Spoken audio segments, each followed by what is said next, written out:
சார்பிலும் நித்திய வெளிச்சத்தின் சார்பிலும் வார்த்தைகளின் வெளிச்சத்தை சார்பும் அந்த சகோதரியை வருகிறேன் வரப்போம். பிரைஸ் லார்ட் சிஸ்டர் மேகலா வஸ். Praise the Lord brother. Praise Lord, praise Lord. உங்களோட செய்தி மிகவும் ஆச்சரியமாக இருந்தது. தொடர்ந்து மீண்டும் செய்திகளுக்கு வந்திருக்கிறேன். உங்களை வரவேற்கிறோம். ஆவியானவர் உங்களோடு பேசின செய்தியை கேட்க மிக ஆவலாக நாங்கள் மட்டுமில்லை, 210 நாடுகளில் அநேகர் கேட்டுக்கொண்டிருக்கிறார்கள். இப்பொழுது சிஸ்டர் உங்களை ஒப்புக் கொடுக்கிறேன், நீங்க வழி நடத்துங்கள். ஆமென். ஆமீன் ஆமீன்.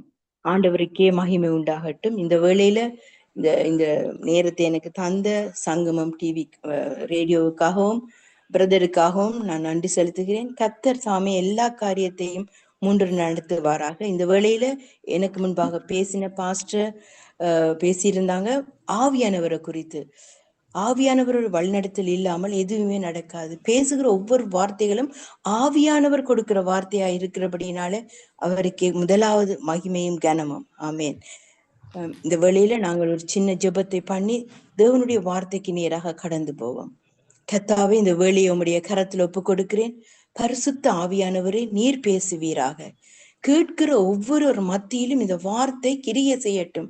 ஆண்டவரே, நீர் ஒரு மனிதனோடு பேசுகிற வேளையில ஆண்டவரே, அவன் உள்ளத்தின் ஆழத்தில் இருக்கிற எல்லா எண்ணங்கள் நினைவுகளையும் குறித்து நீர் அறிந்திருக்கிறீர்.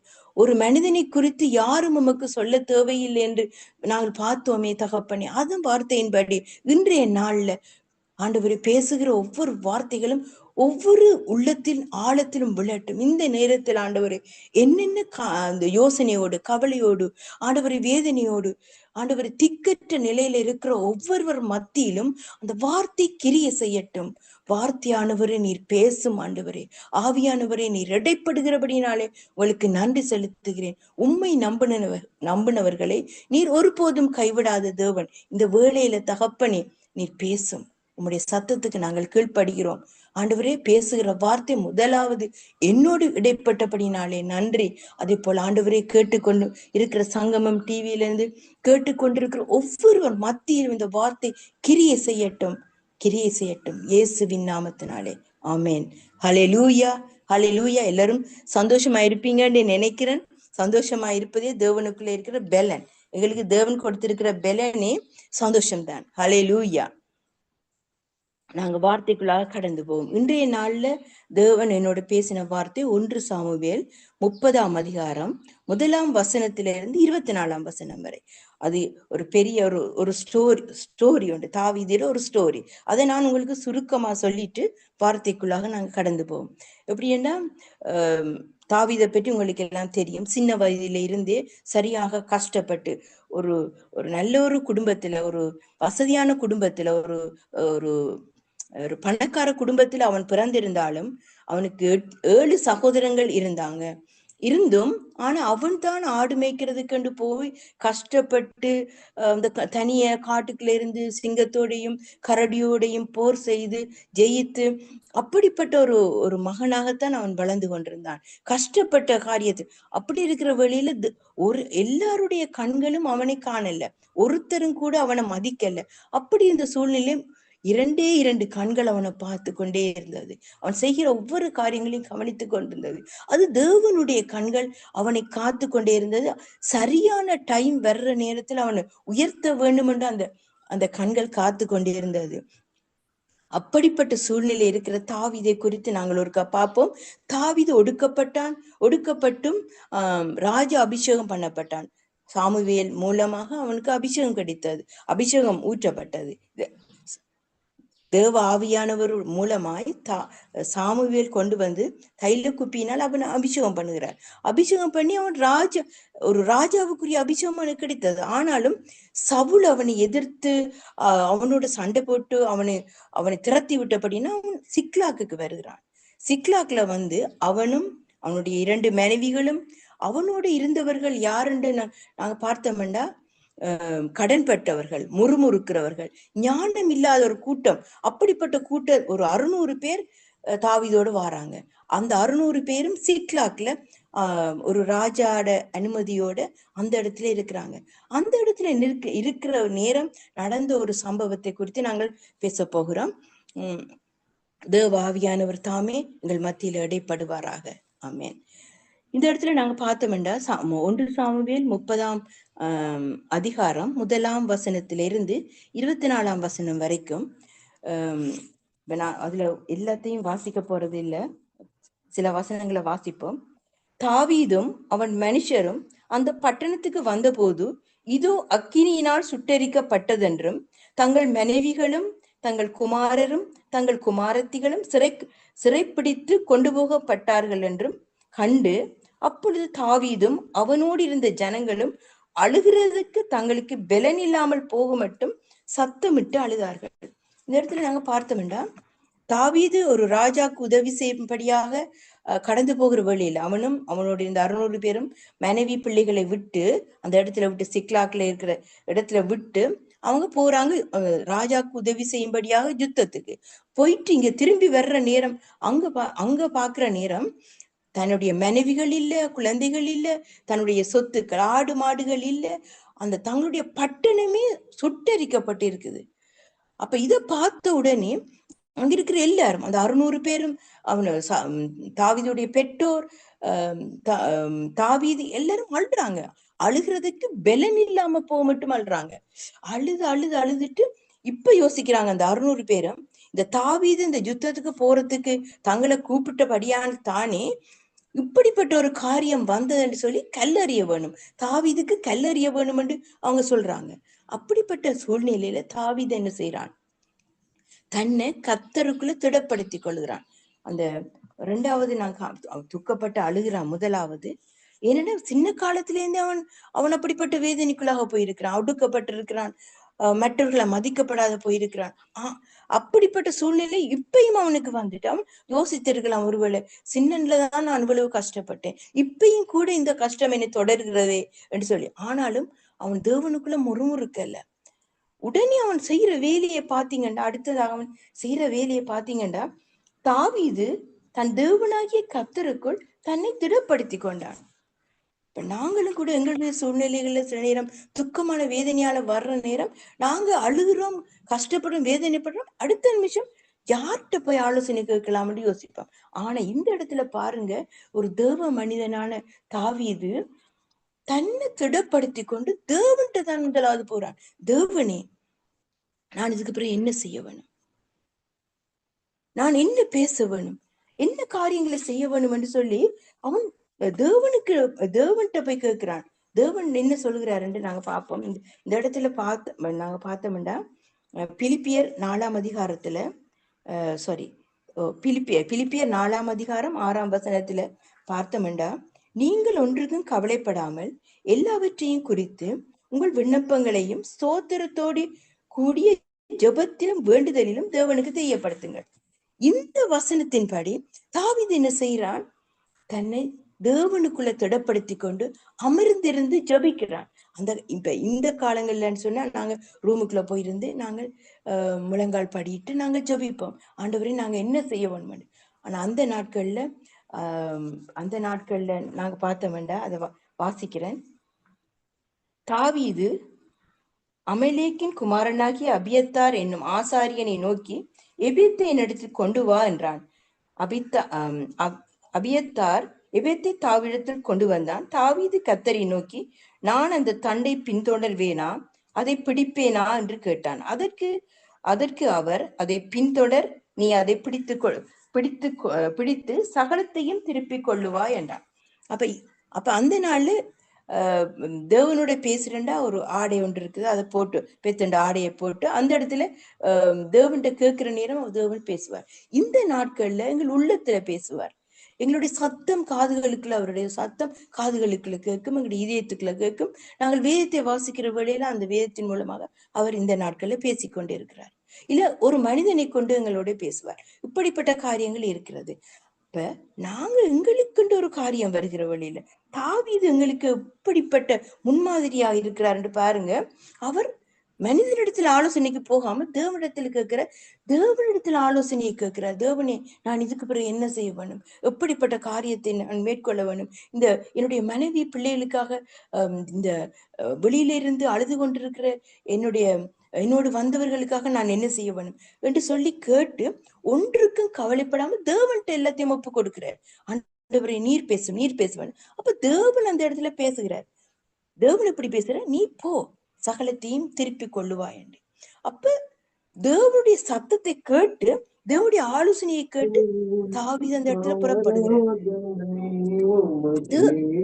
ஆலோசனையை கேட்டு அவர் அந்த இடத்துல புறப்பட்டு போறார். எப்படி போறார்? அந்த நாள்ல யுத்தம் பண்ண போற வில் ஆயுதங்கள் எல்லாம் எடுத்துட்டு போற. ஆனா இந்த நாட்கள்ல எங்களுக்கு யுத்தம் ஆரோட இருக்குது, மாம்சத்தோடு ரத்தத்தோடும் இல்ல. அந்த அதிகாரத்தை நாங்க வாசிப்போம். அந்த அதிகாரத்தை வாசிப்போம். எபேசியர் 6ஆம் அதிகாரம் 12ஆம் வசனத்துல இருக்குது. ஏனெனில் மாம்சத்தோடும் இரத்தத்தோடும் அல்ல, துரத்தனத்தோடும் அதிகாரத்தோடும் இப்பிரபஞ்சத்தின் அந்தகார லோகாதிபதிகளோடும் வான மண்டலங்களும் பொல்லாத ஆவிகளோடும் சேனைகளோடும் நமக்கு போராட்டம் உண்டு. அப்ப எங்களோட போராட்டம் மாம்சத்தோடும் இரத்தத்தோடும் அல்ல, அந்த பிசாசோடு தான் எங்களுக்கு போராட்டம். அப்ப இந்த நாட்கள்ல நாங்க வில்லு அம்பெல்லாம் எடுத்துக்கொண்டு போக வேண்டிய அவசியம் இல்லை. நாங்கள் யுத்தம் பண்ண வேண்டியது பிசாசோட நாங்க யுத்தம் பண்ணி மேற்கொள்ளுகிற வேளையில எங்களுக்கென்று தேவன் வைத்திருக்கிற சகல ஆசீர்வாதங்களையும் நாங்க பெற்றுக்கொள்ளலாம். அப்ப எப்படி நாங்க மேற்கொள்ள வேணும், எப்படி நாங்க அந்த யுத்தம் பண்ண வேண்டும் என்று தேவ ஆவியானவருடைய ஆலோசனையை பெற்றுக்கொண்டு நாங்கள் போகிற வேளையில அந்த ஜெயம் தேவன் சொன்னபடி இரட்டத்தனியாய் பெற்றுக்கொள்ளுவாய்.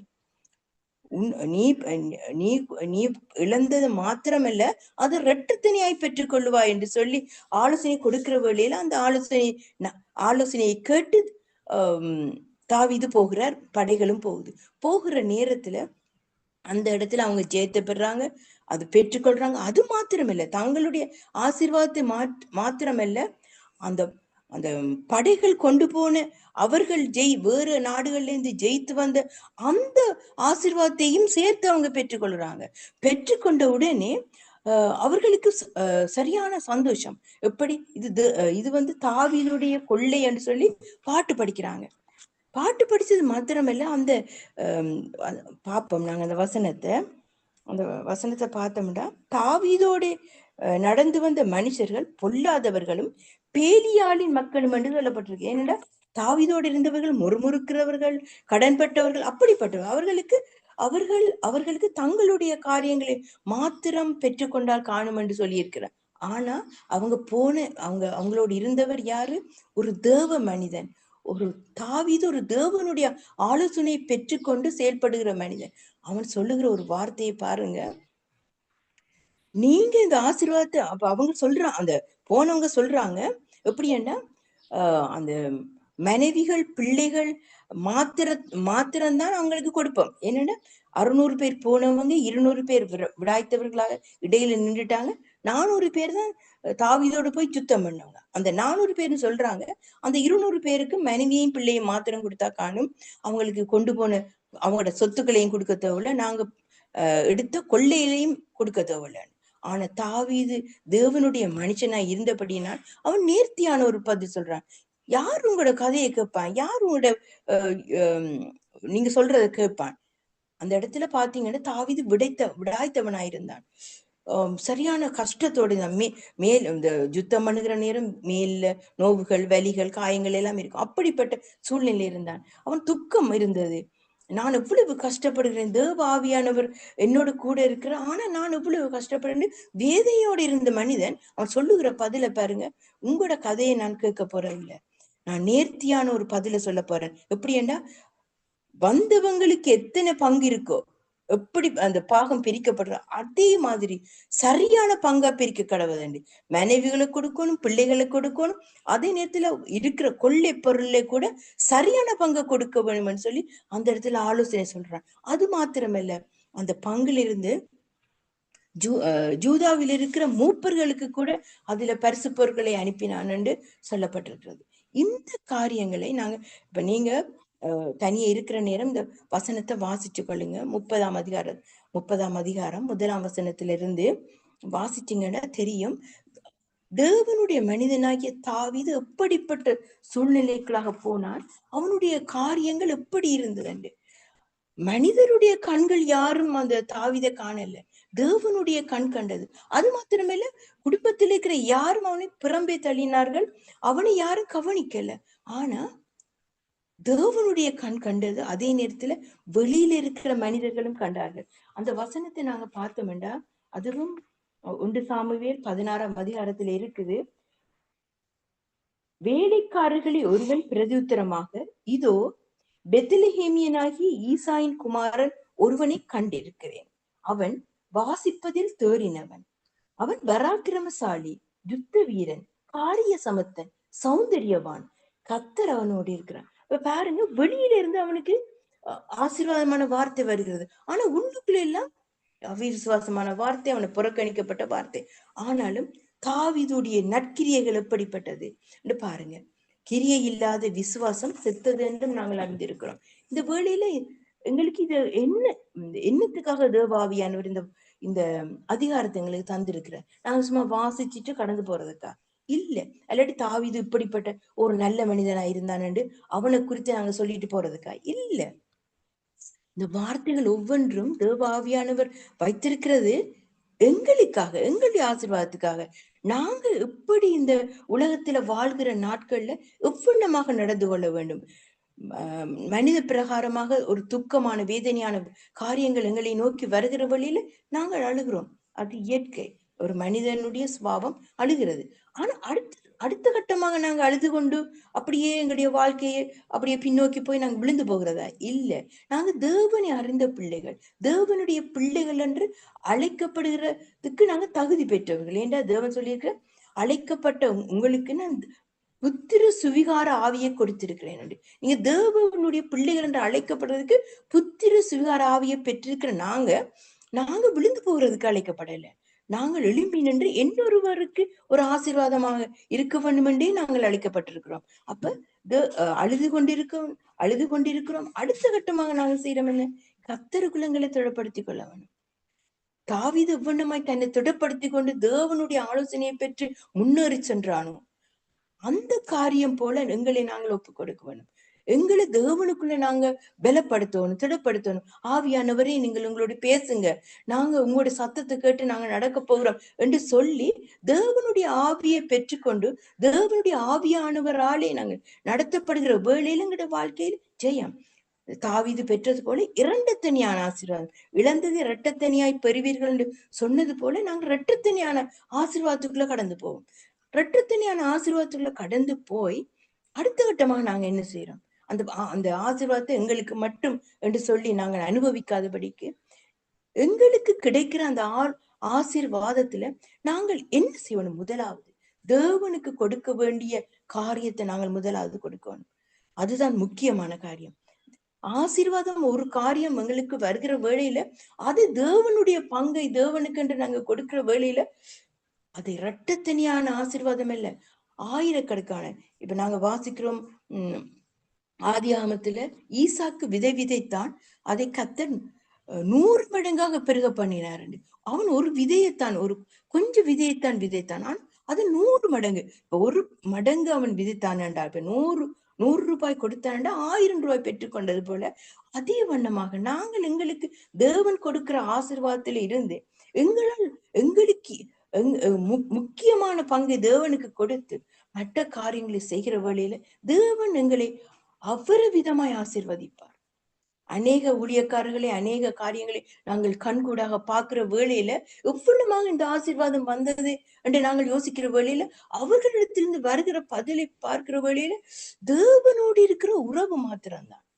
அவங்க பெரிய படித்தவர்கள், பண்டிதர்கள், பட்டம் படித்தவர்கள் என்று சொல்லி அப்படி இல்லை. தேவன் எங்களை இப்படி சொன்னார், இப்படி ஆலோசனை கொடுத்தார், நாங்கள் இப்படி செய்தோம் என்று அவர்கள் சொல்லுகிற வார்த்தைகளை கேட்கிற வேளையில எவ்வளவா உள்ளம் சந்தோஷப்படுகிறது. அவர்கள் தங்களுக்கு மாத்திரம் ஆசீர்வாதமாய் இருக்கவில்லை, தேவனுடைய காரியங்களுக்கு, தேவனுடைய ஆலயத்துக்கு, ஊழியர்களுக்கு, எல்லாத்துக்கும் அவர்கள் ஆசீர்வாதமா சப்போர்ட்டா இருந்தபடியினால இப்படி ஆசீர்வதிக்கப்பட்டிருக்கிறார்கள். இது எங்களுக்கு ஒரு பாடமாய், படிப்பினையாய், எங்களுடைய வாழ்க்கையில ஒரு கட்டமாய் இது காணப்பட வேண்டும். தாவீதை குறித்து நாங்கள் பார்க்கிற வேளையில முதலாவது அவன் ஆசீர்வதிக்கப்பட்டான், அவன் ஆசீர்வாதமாய் இருந்தான். அவன் ஒடுக்கப்பட்டதை யோசித்து எனக்கு இவன் சகோதரங்கள் இப்படி செய்தவங்க அவங்க செய்தவங்க என்று சொல்லி அவங்கள தள்ளி வைக்கவில்லை. யோசேப்பும் அந்த அதே கட்டத்துக்குள்ள இருக்கிறார். யோசேப்புக்கு அந்த சகோதரர்கள் எவ்வண்ணமாய் அவர்களை ஒடுக்கினார்கள், கஷ்டப்படுத்தினார்கள். ஆனாலும் யோசேப்பு என்ன செய்ய, அவர்கிட்ட வந்த சகோதரர்களை அவன் அன்பு கூர்ந்தான், அவர்களை மன்னித்தான். அது மாத்திரமல்ல, ஒரு ஒரு தனி ஒரு இடத்துல கோசோன் ஒரு தனி பட்டணத்திலே அவர்களை வைத்து அவர்களை போஷித்து ஆசீர்வதித்து அவர்களை உயர்த்தினான். தான் மட்டும் உயர்ந்து ராஜ பதவியில் இருக்கிறேன் என்று மமதையோடு அவன் இருக்க இல்ல. சகோதரர்களுக்கும் ஆசீர்வாதமாயிருந்தான், பெற்றோருக்கும் ஆசீர்வாதமாயிருந்தான், அந்த தேசத்துக்கும் ஆசீர்வாதமாயிருந்தான். அது மாத்திரமல்ல, பிற வெளியிடங்கள்ல பஞ்சத்தோடு வந்த வெளியிடங்களுக்கும் ஆசீர்வாதமாயிருந்தான். இப்படி நாங்கள் தேவ பிள்ளைகளாகிய நாங்கள் மற்றவர்களுக்கு காணப்பட வேண்டும். நாங்கள் மட்டும் ஆசீர்வாதத்தை பெற்றுக்கொண்டு பேசிக்கொண்டு அப்படியே இருக்கிறதல்ல, மற்றவர்களையும் ஆசீர்வதிக்கிறவர்களாய் காணப்பட வேண்டும். உதாரணத்துக்கு இப்ப ஒரு கடை ஒன்று சின்ன கடையாய் தொடங்கி அது வளர்ந்து கொண்டு வருகிற வேளையில இன்னொரு மனிதன் வந்து இந்த கடை எப்படி ஆசீர்வதிக்கப்பட்டதுன்னு கேட்கிற வேளையில நான் அந்த ஆசீர்வாதம் எப்படி வந்தது என்று சொல்லாமல் மறைக்கிறது பிள்ளையான காரியம். நான் அதை எப்படி நான் ஆசீர்வதிக்கப்பட்டேன், நீ இவ்வண்ணமாக செய்யண்டு அவனுக்கு சொல்லுகிற வேளையில அந்த மனிதனும் அப்படிப்பட்ட ஒரு காரியத்துக்குள்ளாக போகிற வேளையில அந்த மனிதனும் உயர்த்தப்படுகிறான். உயர்த்தப்பட்டு அவனும் சபைக்கும் தேவனுடைய பிள்ளைகளுக்கும் ஆசீர்வாதமாய் இருக்கிற வேளையில தேவனுடைய பிள்ளைகள் ஆசீர்வதிக்கப்பட்ட சந்ததியா இருக்கும் என்ற தேவனுடைய வார்த்தை சொல்லுகிறது.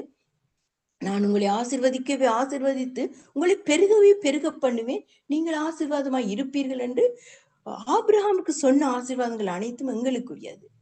அதே வண்ணமாக இந்த நாள்ல இந்த வார்த்தை கூடாக நாங்கள் பெற்றுக்கொண்ட ஜெயம் ஆசீர்வாதம் எப்படி வந்தது என்று தாவீது எங்களுக்கு படிப்பினையாய் இருந்ததை நாங்கள் அறிந்து கொண்டு தேவ ஆவியானவருக்கு நன்றி செலுத்தி, தேவ ஆவியானவர் இந்த வார்த்தையோடு பேசினபடியினால் அவருக்கு நன்றி செலுத்தி இந்த வார்த்தைகளை நாங்கள் பெற்றுக்கொள்ளுவோம். ஆமென். இந்த வேளையில நாங்கள் தேவ ஆவியானவருக்கும் பரிசுத்த ஆவியானவர்களோடு பேசின வார்த்தைக்கும் நன்றி செலுத்துகிறேன். பரிசுத்த ஆவியானவரே, நீர் பேசின வார்த்தைக்காய் நன்றி. கேட்டுக்கொண்டிருந்த ஒவ்வொரு உள்ளங்களிலும் தேவ ஆவியானவரே, நீர் இடைப்பட்டபடினால் உமக்கு கொடான கொடி ஸ்தோத்திரம்.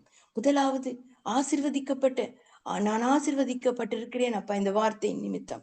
அதே வண்ணமாக ஒவ்வொருவரும் ஆசீர்வதிக்கப்படத்தக்கதாக ஒவ்வொருடைய உள்ளத்திலும் நீங்க பேசினபடினாலும் இடைப்பட்டபடினாலும் உங்களுக்கு கோடி ஸ்தோத்திரம்.